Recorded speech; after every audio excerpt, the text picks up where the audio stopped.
नमस्कार। आयुक्तालय के ज्ञान सुधा चैनल पर आप सभी का स्वागत और अभिनंदन।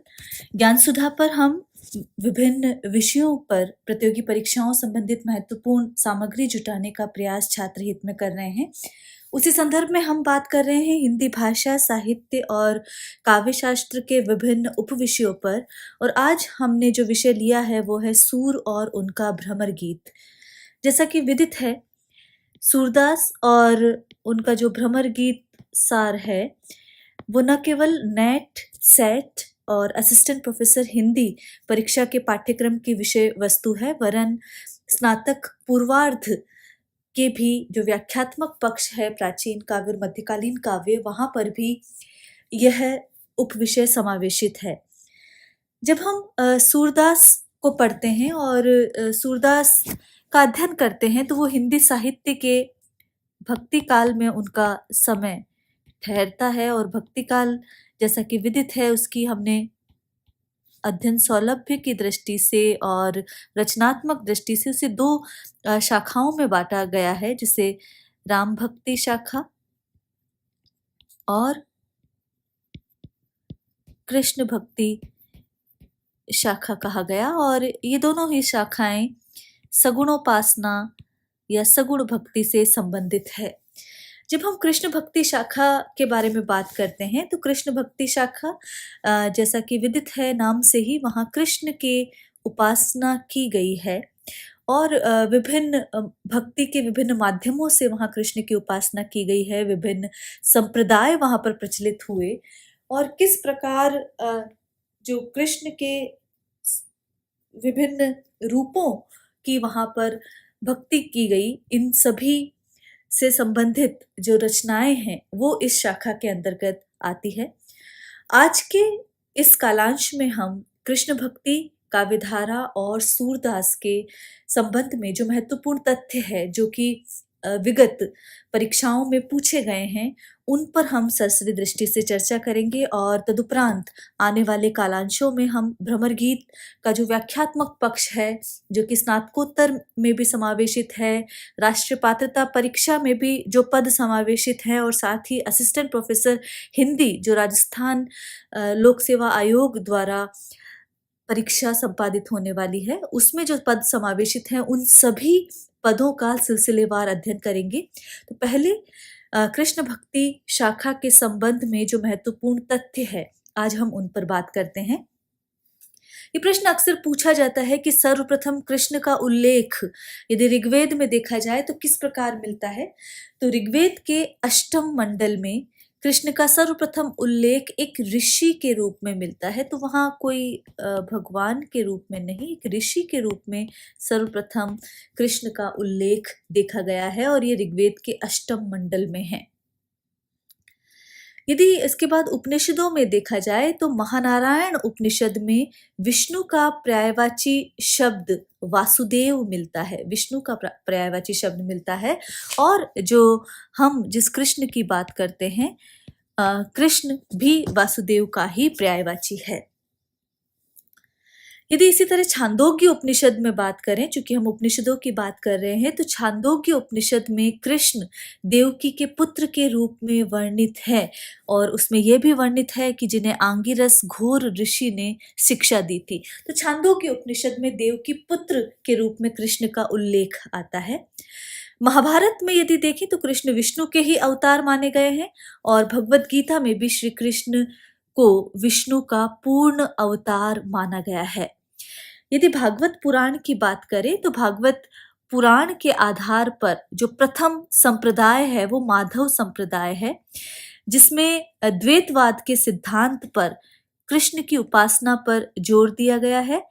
लेकिन यहाँ पर देखा जाए तो राधा का उल्लेख नहीं मिलता है, जैसा कि अनेक आलोचनाओं से और अनेक शोध दृष्टियां ये बात बार बार कहती है कि राधा का कोई अस्तित्व नहीं है, राधा एक काल्पनिक पात्र है।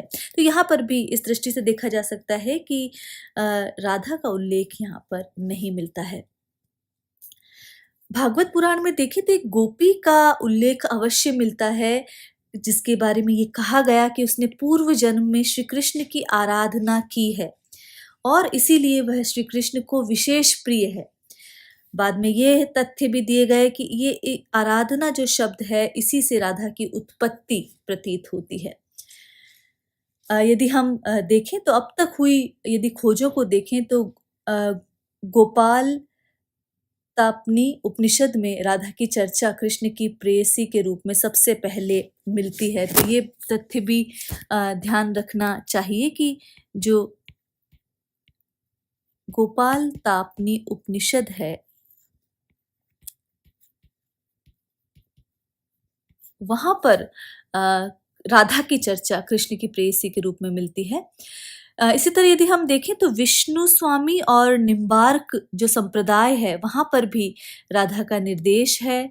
जयदेव ने भी राधा और कृष्ण के विहार को लेकर गीत गोविंदम की रचना की है। गीत गोविंदम जो है संस्कृत का अमर काव्य माना जाता है और जयदेव के ये इस गीत गोविंद से प्रभावित होकर ही विद्यापति ने पदावली की रचना भी की है।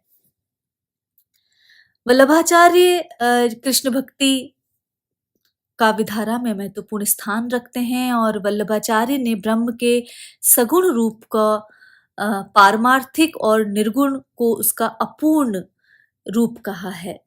वल्लभाचार्य ने पुष्टि मार्ग का प्रवर्तन किया है। प्रश्न पूछा जाता है और यहाँ पर पुष्टि का क्या अर्थ है? तो पुष्टि का अर्थ है भगवान की कृपा या कि अनुग्रह। तो इसी अनुग्रह को भगवत कृपा भी कहा जाता है और भगवत कृपा ही भक्ति का लक्ष्य है। यही पुष्टि मार्ग का लक्ष्य है। वल्लभाचार्य ने इसी पुष्टि मार्ग में 3 प्रकार के जीव बताए हैं, जिसमें प्रवाह जीव, जो कि प्रवाह जीव वे कहलाते हैं जो कि सांसारिक प्रवाह में फंस जाते हैं। तो सांसारिक प्रवाह में पड़े हुए जीवों को प्रवाह जीव कहा। उनके हिसाब से दूसरे जो जीव हैं वो मर्यादा जीव हैं। ये जो जीव होते हैं ये विधि और निषेध का क्या करणीय है क्या अकरणीय है उसका पालन करते हैं। तो विधि और निषेध की पालना करने वाले जो हैं वो मर्यादा जीव है। और इसी तरह जो तीसरा जो जीव है वो पुष्टि जीव उनके हिसाब से है। और पुष्टि जीव वे जीव हैं जो भगवान का अनुग्रह प्राप्त कर लेते हैं। तो भगवान के अनुग्रह को प्राप्त करने वाले जीव पुष्टि जीव कहलाए। तो इस प्रकार 3 प्रकार के जीवों की उन्होंने बात की। पुष्टि जीव ही वह जीव है जो कृष्ण की नित्य लीला का अनुभव कर सकते हैं। तो इस प्रकार वल्लभाचार्य ने 3 प्रकार के जीव बताए हैं। वल्लभाचार्य के जो ग्रंथ है जिनके बारे में पूछा जाता है, पूर्व मीमांसा भाष्य, अणुभाष्य, श्रीमद् भागवत की टीका और ब्रह्म सूत्र का भाष्य। ये महत्वपूर्ण प्रश्न बनता है कि वल्लभाचार्य के मुख्य ग्रंथ कौन कौन से हैं। वल्लभाचार्य गोस्वामी विट्ठलनाथ के पिता हैं और गोस्वामी विट्ठलनाथ ने अपने पिता वल्लभाचार्य के अनेक ग्रंथों की टीकाएं तो लिखी ही, इसके अतिरिक्त यदि देखा जाए तो विद्वन मंडल इनका महत्वपूर्ण ग्रंथ है। भक्ति निर्णय और श्रृंगार रस मंडन नामक ग्रंथों की रचना भी गोस्वामी विट्ठलनाथ जो कि वल्लभाचार्य के पुत्र हैं वो इनकी रचना करते हैं। गोस्वामी विट्ठलनाथ ने ही पुष्टि मार्ग के 8 कवियों पर अपने आशीर्वाद की छाप लगाई, जिन्हें अष्टछाप के कवि कहा जाता है।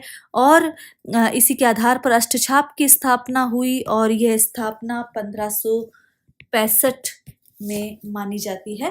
तो अष्टछाप की स्थापना से संबंधित जो प्रश्न है वे भी पूछे जाते हैं कि अष्टछाप पर किसने जो अपने आशीर्वाद की छाप लगाई। तो अष्टछाप महाप्रभु श्री वल्लभाचार्य जी और उनके पुत्र विट्ठलनाथ जी द्वारा संस्थापित 8 भक्तिकालीन कवियों का एक समूह है, जिन्होंने अपने विभिन्न पद और कीर्तनों के माध्यम से भगवान श्री कृष्ण की विभिन्न लीलाओं का गुणगान किया। और 1565 ईस्वी में अष्टछाप की स्थापना हुई।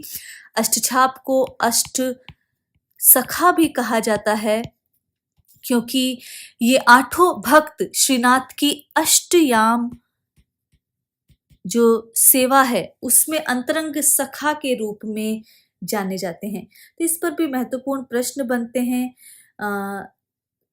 उस आधार पर इन्हें ध्यान रखना चाहिए।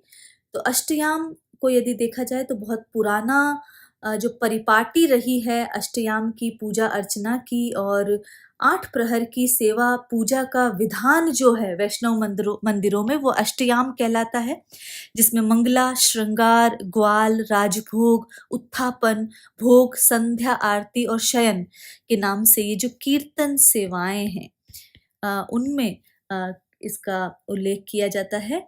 और अष्टयाम जो एक विशिष्ट काव्य रूप भी है जो रीति काल में विकसित हुआ। यहाँ पर यदि देखा जाए तो कृष्ण की दिन रात की जो चर्या विधि है, जैसा कि हमने देखा वहां पर मंगलाचरण है, वहां पर श्रृंगार है, ग्वाल है, राजभोग है, उत्थापन है, भोग है, संध्या आरती और शयन। इस प्रकार की जो चर्याएं संपादित की जाती हैं उस अष्टयाम सेवा में अंतरंग सखा के रूप में ये 8 भक्त श्रीनाथ जी की सेवा में लगे रहते थे। उन्हें ही अष्टछाप भी कहा गया और कृष्ण के भक्ति के संबंध में इन्होंने अनेक महत्वपूर्ण पदों की रचनाएं की। अष्टछाप के कवियों पर अनेक प्रश्न बनते हैं और पुष्टि मार्गीय ये 8 कवि जो हैं इनमें वरिष्ठ कवि कुंभन दास माने जाते हैं और कनिष्ठ कवि नंददास माने जाते हैं। तो ये प्रश्न भी अक्सर पूछा जाता है। जो 8 कवि हैं उसमें अष्टछाप के 4 जो भक्त कवि रहे हैं वो वल्लभाचार्य के शिष्य रहे हैं, जिसमें कुंभन दास, सूरदास, परमानंद दास और कृष्णदास। ये जो चारों शिष्य हैं वो वल्लभाचार्य के शिष्य थे, जबकि जो शेष 4 हैं जिनमें गोविंद स्वामी, शीत स्वामी, चतुर्भुज दास और नंददास विठलनाथ के शिष्य थे। अष्टछाप के कवियों को यदि देखा जाए तो बहुत सुंदर पदों की रचना उन्होंने की है और प्राय सभी कवि संगीतज्ञ थे, ये एक उनकी विशेषता है। और यदि इन कवियों में देखा जाए तो जो गोविंद स्वामी हैं जो कि विठलनाथ के शिष्य माने जाते हैं, वो अपने समय के सर्वश्रेष्ठ संगीतज्ञ थे और ऐसा माना जाता है कि उनका संगीत सुनने के लिए अकबर दरबार के जो प्रसिद्ध गायक तानसेन हैं वे भी यदा कदा आया करते थे। तो ये एक महत्वपूर्ण जानकारी। सूरदास जो कि अष्टछाप के एक महत्वपूर्ण कवि हैं और कृष्ण भक्ति शाखा के प्रतिनिधि कवि हैं, उनके बारे में यदि देखें तो सबसे पहले जो जानकारी उनके बारे में मिलती है वो भक्तमाल जो कि नाभादास द्वारा प्रणीत है उसमें मिलती है, और 84 वैष्णवन की वार्ता जो ग्रंथ है जो कि गोकुलनाथ विठलनाथ के पुत्र द्वारा रचित है, उसमें भी इनकी जानकारी मिलती है। तो ये इन दोनों ग्रंथों में सूरदास के बारे में थोड़ी बहुत जानकारी मिलती है। आईने अकबरी और मुंशियाल अबुल फजल में भी सूरदास का उल्लेख है। तुलसीदास अकबर के समकालीन उत्कृष्ट कवि और गायक थे, पर उनका उल्लेख आईने अकबरी में नहीं मिलता है, लेकिन सूर का उल्लेख मिलता है। सूरदास का जो महत्वपूर्ण ग्रंथ है सूर सागर, उसकी रचना श्रीमद् भागवत के आधार पर की गई है, जिसमें 12 स्कंद है। उस पर हम और बात करेंगे, लेकिन पहले सूरदास के बारे में कि इनका जन्म स्थान क्या है। तो इसके जन्म स्थान पर भी विवाद है।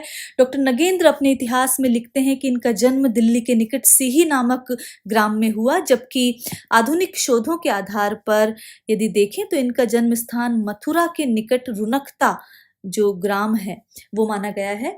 यदि ये दोनों ही विकल्प आते हैं तो सिही को ही सही विकल्प मानना चाहिए।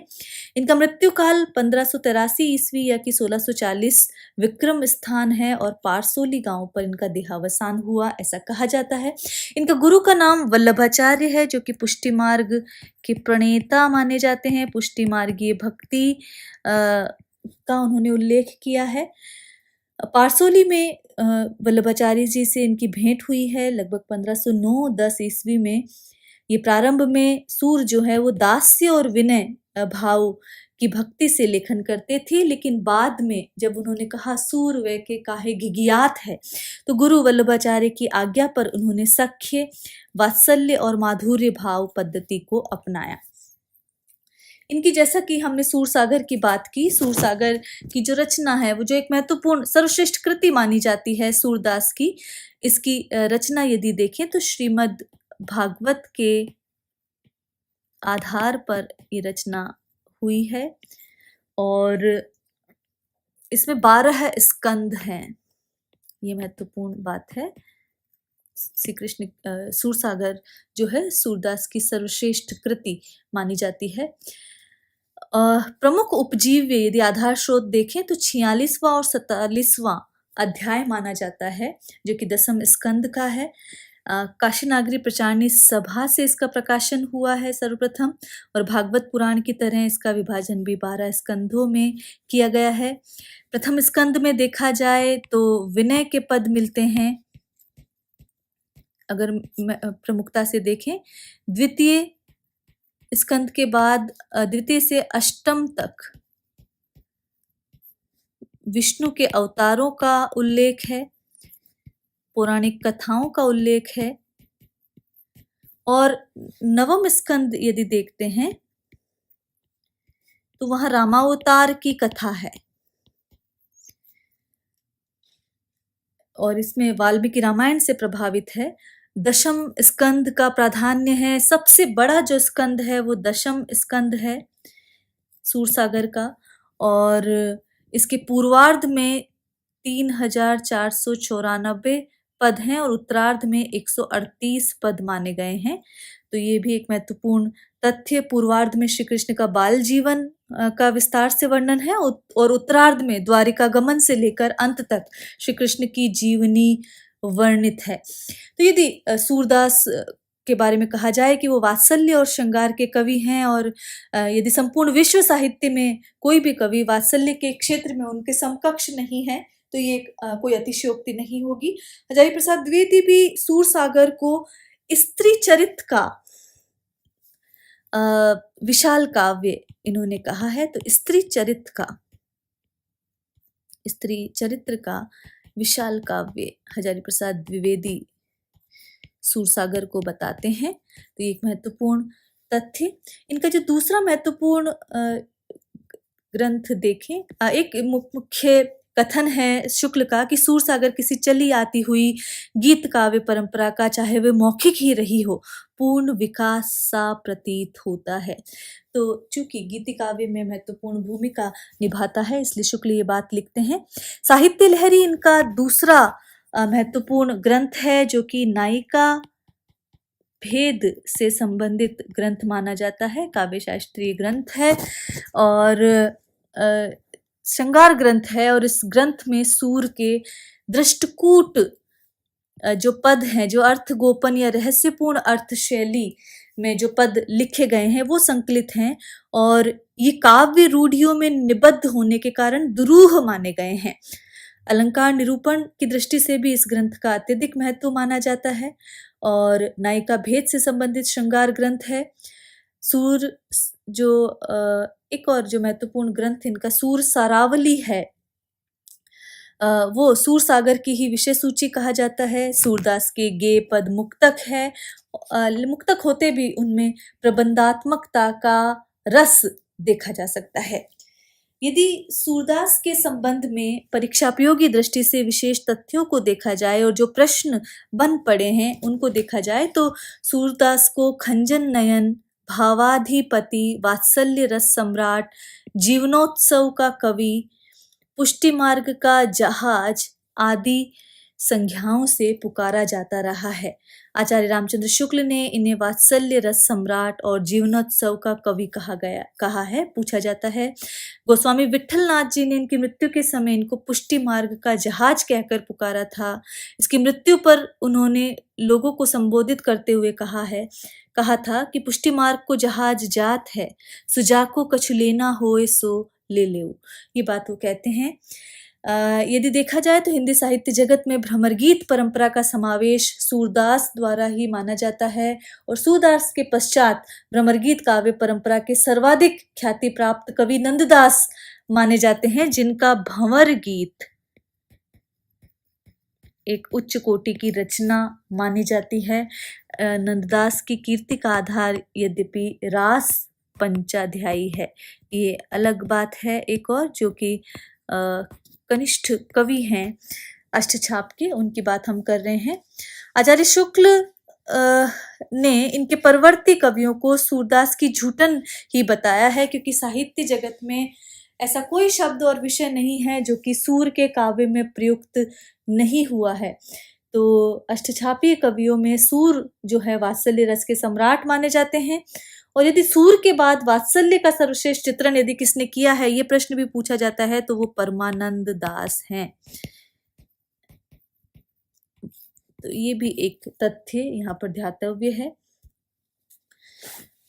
कुछ इतिहासकार इन चंद के वंशज कवि भी बताते हैं। आचार्य शुक्ल कहते हैं कि सूरदास की भक्ति पद्धति का मेरुदंड पुष्टिमार्ग है, पुष्टिमार्गीय कवि है, तो वही भक्ति पद्धति भी है। और जो सूर ने जो भक्ति के 11 रूप है, उनका वर्णन अपने काव्य में, अपने पदों में किया है। तो इस प्रकार के माने गए हैं जो पुष्टिमार्गीय भक्ति जो सूर ने अपने पदों में किया है, उसके 11 रूपों का वर्णन वहां पर किया है, जिसमें श्रवण, कीर्तन, स्मरण, पाद सेवन, अर्चन, वंदन, दास्य, सख्य, आत्मनिवेदन, ये जो नवधा भक्ति है, इसके पश्चात की जो भक्ति है वो उन्होंने की है, जिसमें 4 प्रकार के भक्त वहां पर माने जाते हैं। और इस प्रकार भक्ति का उल्लेख वहां पर, जिसमें सत्संग भी है, ये सारी बातें वहां पर मानी गई है। 11 रूपों का उल्लेख वो करते हैं। कुछ महत्वपूर्ण कथन जिनके बारे में प्रश्न पूछा जाता है, क्या रामचंद्र शुक्ल का कथन है सूर के बारे में कि सूर में जितनी भाव विभोरता है, उतनी वाग विदग्धता भी, कि बात को बहुत तरह से कहने की जो कला है, एक ही बात को नाना तरीकों से जो कहने की कला है, वो वाग विदग्धता कहलाती है। सूर की भक्ति का मेरुदंड पुष्टिमार्ग ही है, पुष्टिमार्गीय भक्ति, इसलिए शुक्ल ऐसा कहते हैं। सूरसागर किसी चली आती हुई गीत काव्य परंपरा का, चाहे वो मौखिक ही रही हो, पूर्ण विकास सा प्रतीत होता है, यह भी शुक्ल का कथन है। सूरसागर को पढ़ते हुए शुक्ल कहते हैं, ऐसा लगता है कि यशोदा यशोदा न रही, मानो सूर हो गई, और सूर सूर ना रहे, यशोदा हो गए। तो ये वो कहते हैं, जब त्रिवेणी में अनेक स्थलों पर उन्होंने कहा है। और त्रिवेणी यदि देखें तो वो आचार्य रामचंद्र शुक्ल की कृति है, जिसमें मलिक मोहम्मद जायसी, महाकवि सूरदास और गोस्वामी तुलसीदास के आलोचनात्मक जो अंशों का संकलन, निबंधों का संकलन इसमें किया गया है। वहीं सूर के संबंध में भी महत्वपूर्ण स्थापनाएं हैं। वे कहते हैं कि सूर का संयोग वर्णन एक क्षणिक घटना नहीं है, प्रेम संगीत में जीवन की एक गहरी चलती धारा है, जिसमें अवगाहन करने वाले को दिव्य माधुर्य के अतिरिक्त और कहीं कुछ नहीं दिखाई पड़ता। रामचंद्र शुक्ल कहते हैं, सूर को उपमा देने की झक सी चढ़ जाती है और वे उपमा पर उपमा, उत्प्रेक्षा पर उत्प्रेक्षा कहते चले जाते हैं। तो ये भी कला पक्ष से संबंधित एक महत्वपूर्ण बात। श्रृंगार रस का ऐसा सुंदर उपालंभ काव्य दूसरा नहीं है। उपालंभ कहते हैं शिकायत को, तो जहां गोपियां कृष्ण से शिकायत कर रही हैं, तो ऐसा उपालंभ काव्य दूसरा नहीं है। बाल चेष्टा के स्वाभाविक मनोहर चित्रों का इतना बड़ा भंडार और कहीं नहीं है जितना बड़ा सूर सागर है। ये भी एक महत्वपूर्ण बात है और वास्तविक कथन है। शुक्ल कहते हैं, शेषव से लेकर कौमार्य अवस्था तक के क्रम से लगे हुए न जाने कितने चित्र मौजूद हैं। उनमें केवल बाहरी रूपों और चेष्टाओं का ही विस्तृत और सूक्ष्म वर्णन नहीं है, कवि ने बालकों की अंतः प्रकृति में भी पूरा प्रवेश किया है और अनेक बाल भावों की सुंदर और स्वाभाविक व्यंजना सूर के पदों में मिलती है। रामचंद्र शुक्ल कहते हैं, बाल सौंदर्य एवं स्वभाव के चित्रण में जितनी सफलता सूर को मिली है, उतनी अन्य किसी को नहीं।